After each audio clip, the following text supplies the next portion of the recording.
ने बड़ा बयान दिया है। आईएमडी का कहना है कि द्वारका से 290 किलोमीटर की दूरी पर है ये तूफान बिपरजॉय, जिसको लेकर अलर्ट जारी किया गया है। जब ये तूफान आएगा तो इससे नुकसान ना हो, ज्यादा नुकसान ना हो, इसको लेकर लगातार आईएमडी की भी नजर बनी हुई है। जगह जगह अलर्ट जारी किया गया है। लोगों को भी समुद्र के आसपास या समुद्र के बीच नहीं जाने की हिदायत दी गई है। खासतौर पर मछुआरों को समुद्र के बीच में नहीं जाने को कहा गया है। और 15 जून को ये गुजरात के अलावा महाराष्ट्र में अलग अलग इलाकों में पहुंचेगा और इसको लेकर आईएमडी की नजर लगातार बनी हुई है। क्या कहना है आईएमडी का, सुनिए। आज की जो स्थिति है, साइक्लोन बिपरजॉय एक वेरी सीवियर साइक्लोन स्टॉर्म जैसे नॉर्थ ईस्ट अरेबियन सी में केंद्रीभूत है और ये जखौ पोर्ट से लगभग 280 किलोमीटर पश्चिम उत्तर पश्चिम दिशा में केंद्रीभूत है और ये पोरबंदर से लगभग 350 किलोमीटर, नालिया से 300 किलोमीटर और देवभूमि द्वारका से 290 किलोमीटर दूरी पे केंद्रीभूत है। जैसे आप ब्लैक लाइन देख रहे हैं वो ऑब्जर्व ट्रैक है, रेड लाइन फोरकास्ट ट्रैक है। हमारा फोरकास्ट के हिसाब से ये साइक्लोन धीरे धीरे स्लाइटली वीकनिंग होगा, मगर एक वेरी सीवियर साइक्लोन स्टॉर्म जैसे 15 तारीख को शाम के आसपास सौराष्ट्र कच्छ और इसके आसपास जो पाकिस्तान कोस्ट है इसको हिट करेगा और टकराएगा। तब इसका विंड स्पीड लगभग 125-135 किलोमीटर/आवर, गस्टिंग टू 150 किलोमीटर/आवर होगा। और जो व्हाइट स्पॉट आपको दिखाई दे रहा है ट्रैक के पास, वो है जखौ पोर्ट। और हमारे साथ हमारे दो सहयोगी जुड़ गए हैं। अनामिका जुड़ गई है द्वारका से और पोरबंदर से हमारे साथ सुजाता जुड़ी हुई है। अनामिका, आईएमडी की तरफ से प्रेस कॉन्फ्रेंस की गई है। साफ तौर पर यह कहा गया है अनामिका यहाँ पर कि डेट बदलने वाली नहीं है, तारीख वही रहने वाली है 15 जून। लेकिन अभी स्थिति क्या है? बारिश हो रही है, तूफान जैसा है, क्या है वहां पर अभी? और देखिए लगातार यहाँ पर बारिश हो रही है, रुक रुक के बारिश हो रही है। एक बार फिर से दिखा दूं मैं बादलों के साथ साथ समुद्र की लहरों को मिलते हुए, तो देखिए हालात का अंदाजा लगाइए आप कि किस तरीके से मौसम यहाँ पर खराब हो गया है। सुबह से बारिश हो रही है, बीच बीच में रुकती है बारिश लेकिन फिर से शुरू हो जाती है। इतनी ज्यादा तेज हवाएं है कि इंसान तक का खड़े होना एक जगह पे बहुत मुश्किल हो गया है।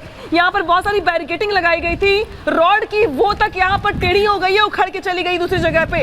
इसी वजह से खतरा जो है वो लगातार आगे की तरफ बढ़ रहा है और जो तेज हवाएं हैं उसके चलते जो कार चल रही है सड़कों पर वो तक बैलेंस नहीं बना पा रही है, बाइक बैलेंस नहीं बना पा रही है। इस तरीके के हालात यहाँ पर बन गए हैं। हालांकि जो इस बीच लहरें हैं, दिखा दी एक बार फिर से मैं आपको, लहरों का उफान पर लगातार बढ़ना आगे की तरफ चल रहा है। और देखिए कई इलाके ऐसे हैं द्वारका के, वो तो खाली करवा दिए गए हैं, लेकिन जो शेल्टर होम्स हैं जो आसपास के इलाकों में, वहाँ पे मुस्तैदी ज़्यादा दिखाई दे रही है। मछुआरों को खाली करने के लिए कह दिया गया है। जहाँ पे हमारी मौजूदगी है वहाँ पर भी सबको खाली करवा दिया गया है, सिर्फ हमारी मौजूदगी यहाँ पर है।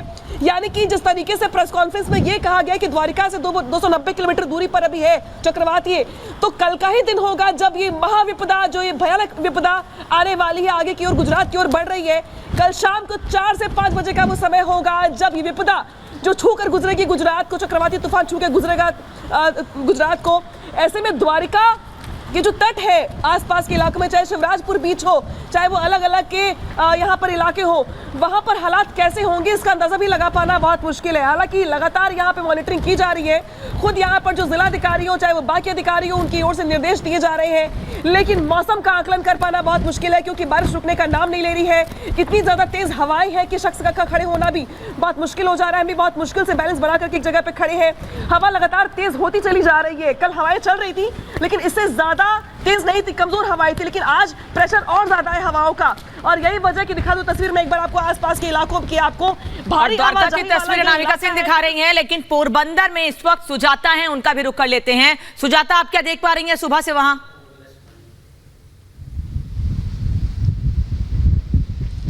अनामिका देखिए, मैं यहाँ पर समुद्र किनारे हूँ पोरबंदर में, और जब मैं यहाँ आई थी शहर में मैंने प्रवेश किया था, तब जो हवा की स्पीड थी वो कम थी, लेकिन धीरे धीरे समय के साथ स्पीड बढ़ती ही जा रही है और यहाँ पर खड़े होना भी मुश्किल है। ये एक बीच है लेकिन फिलहाल पूरी तरह से आइसोलेटेड है। इरफान मेरे सहयोगी आपको दिखाएंगे, यहाँ कोई दूर दूर तक आपको नजर नहीं आएगा। हालांकि आपको निशान जरूर दिखेंगे कि यहाँ पर लोगों का आना जाना लगातार होता है, पर क्योंकि अभी ये आपदा की स्थिति है इसलिए पूरे इलाके को खाली कराया गया है। हमने कुछ दिन पहले आपको शेल्टर होम की तस्वीरें दिखाई थी, आसपास यहाँ जितने भी मछुआरे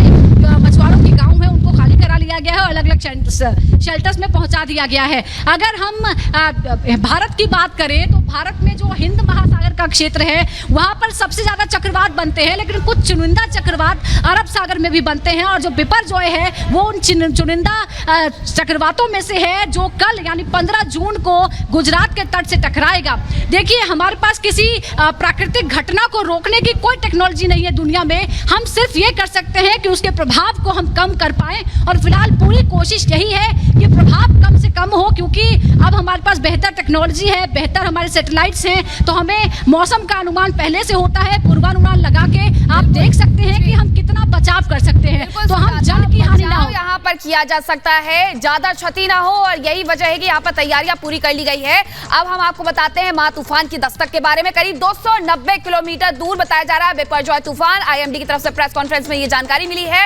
हवा की गति करीब 150 किलोमीटर प्रति घंटा रहने की रफ्तार की आशंका कल के लिए व्यक्त की गई है। आज की बात करते हैं तो 65 से 75 किलोमीटर प्रति घंटे की रफ्तार से हवाएं बह रही है। कल शाम करीब 4 बजे तट से तूफान टकरा सकता है, यही वजह है पूरा जो तट का एरिया है उसे खाली करवा दिया गया है। कच्छ और द्वारिका में सबसे ज्यादा असर इसका देखने को मिल सकता है। 20 से 25 सेंटीमीटर यहाँ पर बारिश होने की संभावना जताई गई है।